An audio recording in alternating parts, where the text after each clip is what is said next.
समस्त को नमस्कार। मु गोपाल पटेल आज आपण को वीडियो रे स्वागत करुछि। विगत दिन झारसुगुड़ा सोशल मीडिया रे चलीथिबा चर्चा आधार रे आमे वीडियो तैयारी करिछु।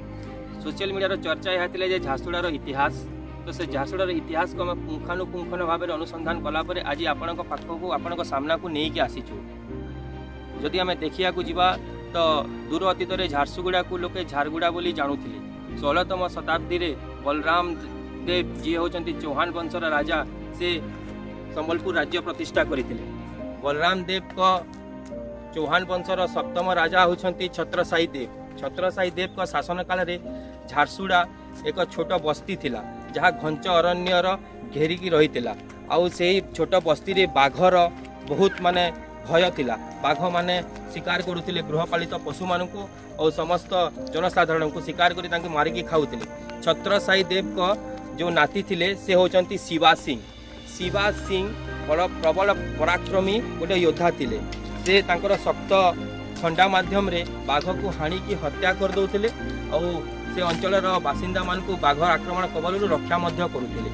छत्रसाई देव देखिले जे शिवा सिंह एई अंचल प्रति भल पाइबार बहुत अच्छी, तेणु छत्रसाई देव शिवा सिंह को झारसुगुड़ार जागेरी को देइथिले। तो शिवा सिंह झारसुगुड़ार जागेरी पाइला परे शिवा सिंह वंशज माने दीर्घ 200 वर्ष 1600 रु 1800 दीर्घ 200 वर्ष जाए झारसुगुड़ा शासन करथिले। 1818 रे इंग्रेज माने ब्रिटिश शासक समस्ते संबलपुर राज्य को दखल करथिले। आउ महाराजा साई को नाममात्र राजा घोषणा करी समस्त शासन कल निज हाथ में रखी शासन कारबार चलाउथिले। 1826 मसीह जेतेबेले महाराजा साई को मृत्यु है, ब्रिटिश शासक तांकर विधवा पत्नी मोहना कुमारी को नाममात्र शासक घोषणा करदे। संबलपुर पुणी शासन कारबार निज हाथ में रखा चेष्टा करते। से समय झारसुगुड़ा गोटे वीर थिले, तांकर नाम होउछि वीर गोविंद सिंह। वीर गोविंद सिंह ब्रिटिश सरकार रो एही चाल को चैलेंज करिकी ब्रिटिश सरकार के विरुद्ध रे सशस्त्र विद्रोह आरंभ करथिले। संबलपुर सिंहासन उत्तराधिकारी दाबी रे गोविंद सिंह और इंग्रेज मान मध्य रे संगठित होइतला विराट महासंग्राम। एही महासंग्राम 1827 रु 1833 जाए चलीथिला।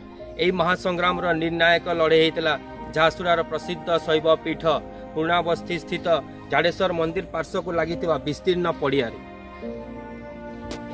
ये होउछि झाड़ेश्वर मंदिर पार्श्ववर्ती से विस्तीर्ण पड़िया जोटी झारसुगुड़ा इतिहास महासंग्राम घटितला गोविंद सिंह और इंग्रेज सेनार नेतृत्व करुवा मेजर विल्किंसन का मध्य।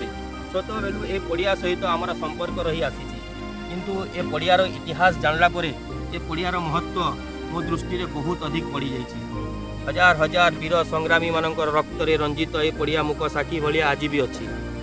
ए लड़ई रे गोविंद सिंह परास्त होइथिले और मेजर विल्किंसन के द्वारा गिरफ होई जेल रे कारादंड भोग करते।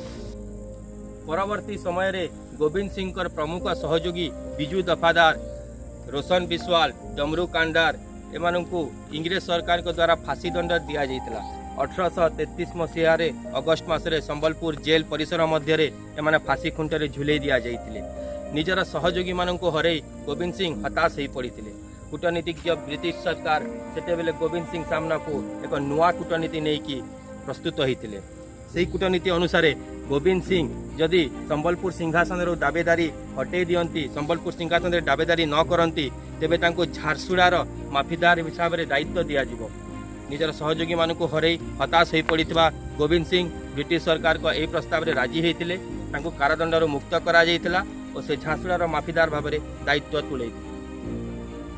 संबलपुर राज्यर आउ जड़े दावेदार प्रबल प्रतापी महापराक्रमी वीर सुरेंद्र साय इंग्रेज सेना विरुद्ध रे सशस्त्र विद्रोहर घोषणा कर सारी। 1837 मसीह से और तांको भाई माने रामपुर जमीदारी उपरे सशस्त्र आक्रमण करितबारु ब्रिटिश सेना द्वारा गिरफ होइतिले। 1840 मसीह तांको आजीवन कारादंडर दंडादेश शुणा जाइतिला। सेमानकु हजारीबाग जेल रे रखा जाइतिला। सेपरि अवस्था मध्य हला वीर सुरेंद्र साय सहयोगी मानकर जो माने तांको द्वितीय पर्यायर विप्लव 1857 रु 1863 मध्य इंग्रेज सरकार विरुद्ध रे सहयोग करथिले। पत्रापल्लीर जमीदार बलभद्र दास बिरतिया कुड़ापल्ली युद्ध रे वीर गति को प्राप्त होइतिले। लचकुरार गौटिया मिटू कुंवर और गुलाबीरा जमीदारी भाई खजा नायक और तांको पुतुरा कन्हई नायक को आजीवन कारादंड दिया।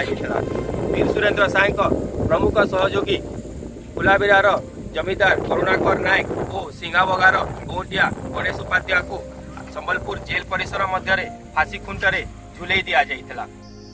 झारसुगुड़ार स्वाधीनता संग्राम रे अनेक स्वाधीनता संग्रामी जोगदे निजर साहसिकतार परिचय देइथिले।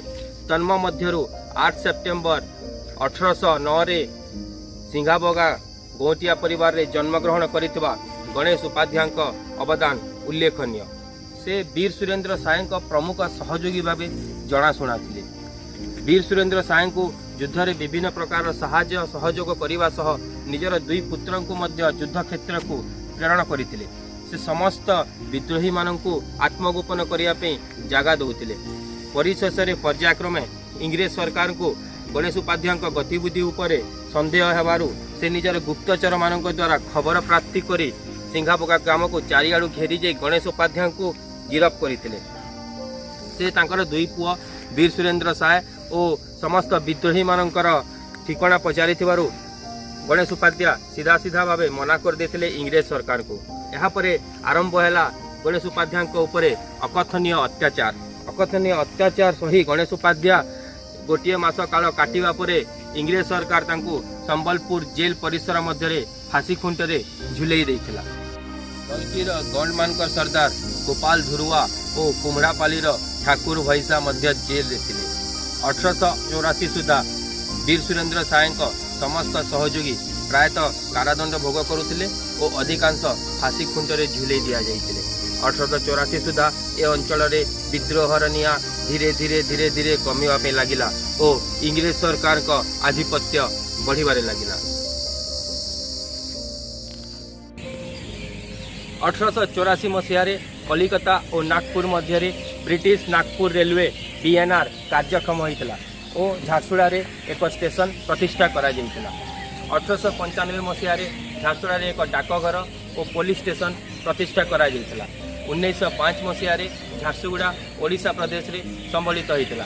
आज भी झारसुगुड़ा स्टेशन हजार हजार लोकों गमनागमन एक प्रमुख स्टेशन माध्यम निजक प्रमाणित कर सारी अच्छी। झारसुगुड़ा स्टेशन रु भारत वर्षर विभिन्न स्थान को जीवाई और माल परिवहन करने रास्ता और लाइन बिछा जाइए, जहाँ भारत वर्षर गमनागमन और ओडिशार गमनागमन एक प्रमुख स्टेशन माध्यम निजक प्रमाणित कर।